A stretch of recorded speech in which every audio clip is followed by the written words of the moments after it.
Ini lucu. Gimana tuh jadinya?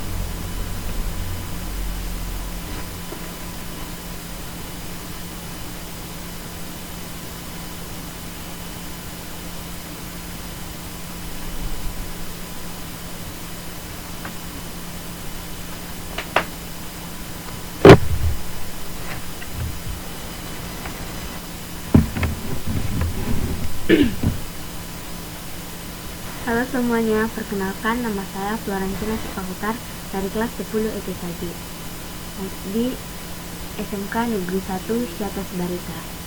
Sini saya akan mempresentasikan tentang proses bisnis di bidang teknik jaringan komputer dan telekomunikasi.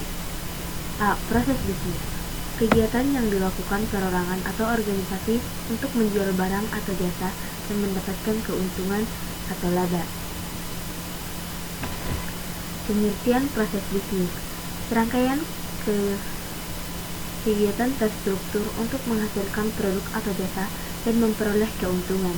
Proses bisnis memiliki tujuan, masukan atau input, keluaran atau output, menggunakan sumber daya, dan memengaruhi unit organisasi. Jenis proses bisnis. Proses operasional. Disebut juga proses primer. Proses ini memiliki 3 inti, yaitu pembuatan produk, pemasaran produk, dan pelayanan kepada pelanggan. B. Proses dukungan. Proses ini disebut juga proses sekunder. Proses ini juga menyediakan informasi dalam menjalankan bisnis dan menciptakan operasi sehari-hari dalam perusahaan atau organisasi. C. Proses manajemen. Proses ini melibatkan tahapan perencanaan dan pengambilan dan pengawasan, proses manajerial, dan mengatur aktivitas, tata kelola, dan manajemen strategis pada perusahaan atau instansi. Manfaat proses bisnis. 1. Sebagai solusi yang akan membantu pelaku usaha. Kedua, manfaat proses bisnis untuk memberikan laporan yang mewakili keadaan bisnis. Yang ketiga, memberikan nilai kompetitif bagi pesaing bisnis yang mewakili keadaan bisnis. Yang keempat, mempercepat respon pelaku usaha terhadap tantangan bisnis yang tidak terduga. Dan yang kelima, memberikan pengaruh seperti meningkatkan kemampuan perusahaan untuk mendeteksi peluang bisnis baru. Perencanaan bisnis. Dokumen tertulis yang berisi gambaran bisnis, strategi, produk dan layanan di masa mendatang untuk mencapai visi dan misi bisnis, terutama di awal perusahaan startup. Manfaatnya, memaparkan konsep bisnis, memanfaatkan peluang potensial, dan mendapatkan pendanaan modal. Tujuannya, memaparkan konsep bisnis, menuangkan analisis pasar, dan menyiapkan modal untuk inventaris. Komponen perencanaan bisnis. Ringkasan bisnis plan, deskripsi bisnis, deskripsi bonus atau layanan, pernyataan misi, kepemimpinan, analisis pasar, analisis SWOT, rencana pemasaran, proyeksi keuangan, analisis arus kas, staging, dan operasi. B. Merencanakan kebutuhan pelanggan. Perencanaan yang matang adalah langkah penting karena menentukan baik buruknya hasil di masa mendatang. Mengenai pelanggan atau konsumen, pelanggan adalah individu atau kelompok yang membeli produk yang dihasilkan dan dipasarkan oleh produsen.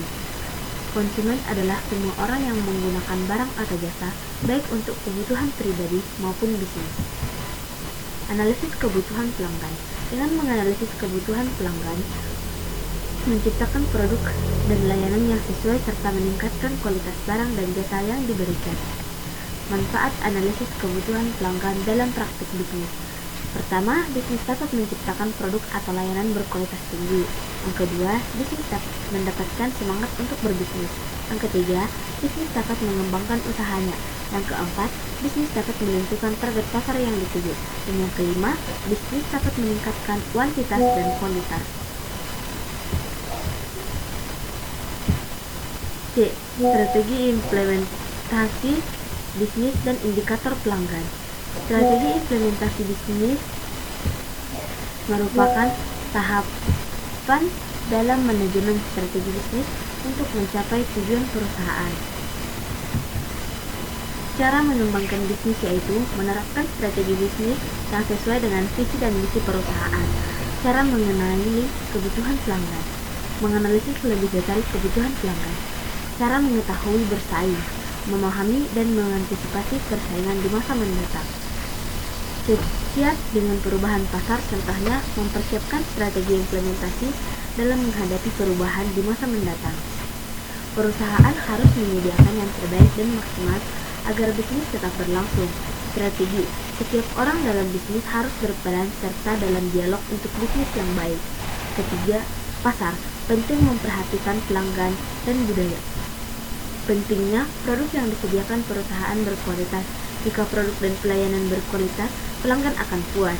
Layanannya berkualitas, perusahaan harus memberikan produk yang berkualitas berdasarkan pemberian kepuasan kepada pelanggan. Dan harga, pelanggan menginginkan harga yang sesuai. Baiklah, sampai di sini presentasi yang dapat saya sampaikan. Jika ada kesalahan kata mohon dimaafkan. Sekali lagi terima kasih atas waktunya.